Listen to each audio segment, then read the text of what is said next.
பண்பற்ற செயல் பண்பற்ற செயல். மேயர் திருமதி பிரியா அவர்கள் செய்தது பண்பற்ற செயல்.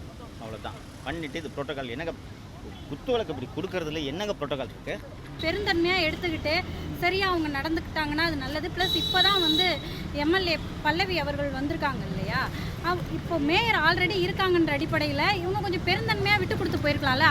அவங்கள பார்த்தா பைத்தியக்கார மாதிரி தெரியுதா? ஒரு தப்பு பண்ணிட்டானா சரிங்க ஏதோ விட்டேன் விடுங்கன்ட்டு கடந்து போகணும். அதில் என்ன புரோட்டோகால் இருக்குது? கார்பரேஷன் சார்ட்டரில் இருக்கா? சிட்டிங் எம்எல்ஏவே வேண்டாங்க, வேற ஒரு சீஃப் கெஸ்ட் இருந்தாலும் நீங்கள் கொடுக்கணுங்க.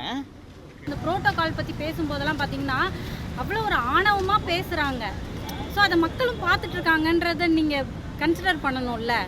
யாராக இருந்தாலும் கொடுக்கணுங்க. நீங்கள் ஒரு மேடை இப்போ விழா மேடையிலையும் நீங்கள் போய் குத்துவிளக்கு ஏற்றுற இடத்துல நிற்க முடியுமா உங்களால்? யார் நிற்பாங்க? குத்துவிளக்கு ஏற்றுறவங்க தான் நிற்பாங்க. 5 முகமோ 6 முகமோ இருக்குமா விளக்குக்கு? வழக்கமாக நிகழ்ச்சின்னா என்ன ஏற்றிட்டு முக்கியமான சீஃப் கெஸ்ட் ஏற்றிட்டு அதுக்கப்புறம் பக்கத்தில் இருக்க கொடுப்பாங்க. அவங்க பக்கத்தில் இருக்காங்க 5 பேர் 6 பேர் ஏற்றுவாங்க. இதானே இதில் என்ன புரோட்டோகால்? ஸோ பார்க்குற எனக்கு எப்படி தோணுதுன்னா கொஞ்சம் ஆணவமாக பேசுகிறாங்களோ. புரோட்டோகால் என்னவா இருக்குன்னா கூட நீங்கள் அதை விவரிக்கிற விதமே ரொம்ப ஆணவமான தொனியில் தான் இருக்குது. ப்ளஸ் வந்து திமுக ஆட்சி மாறிட்டு தாவேக ஆட்சி மாறி இருக்கு அப்படின்றதே அவங்களால ஏற்றுக்க முடியலையோ அப்படின்னு தோணுது. அந்த இடத்துல சேகர் பாபு, உதயநிதி ஸ்டாலின் அவர்கள் இருந்துட்டாங்கன்னா அந்த புரோட்டோகால் அதுக்குள்ளேலாம் நம்ம போக வேணாம். இவங்களோட பண்பு இது. தாவேக எம்எல்ஏ கிட்ட மெழுகுவத்தி கொடுத்தானா கோச்சுப்பார் சேகர் பாபுன்னு நினச்சிட்டு இருக்காங்க. இந்த இடத்துல உதயநிதி ஸ்டாலினோ அமைச்சர் அவருக்கு சேகர் பாபு இருந்திருந்தாங்கன்னா இதை அவங்க கேட்டு உட்கார்ந்துருந்தாங்கன்னா எந்திரிச்சு நின்றுருப்பாங்க. நம்ம கடந்த காலங்களெல்லாம் பார்த்துருக்கோம்.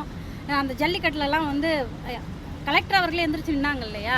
ஸோ கண்டிப்பாக அந்த டிஃப்ரென்ஸ் இருக்குது, அதை என்னால் பார்க்க முடியுது தான். இன்னும் புரோட்டோகால் வந்து மேயருக்கு இப்போ தான் தெரியுது. ஆனால் வந்து முன்னாடி காரில் கேன்வாயில் தொங்கிட்டு போகும்போதும் எல்லாம் போக வேண்டாம் நண்பர். இது குறைந்தபட்ச மனித பண்புங்க. பாருங்கள், ஒரு நிகழ்ச்சிக்கு உங்களை சார் குத்துவிளக்கு ஏற்றி நடத்தி வைங்கிட்டு கூப்பிடுறாங்க. உங்களை தவிர 5 பேரை கூப்பிட்டுருப்பாங்க. கரெக்டா? நீங்கள் குத்துவிளக்கு ஏற்றணும்னு என்ன பண்ணோம்? அடுத்த ஆளுக்கு பக்கத்தில் இருக்கு, அவ்வளோதானே. இதில் என்ன புரோட்டோக்கால்?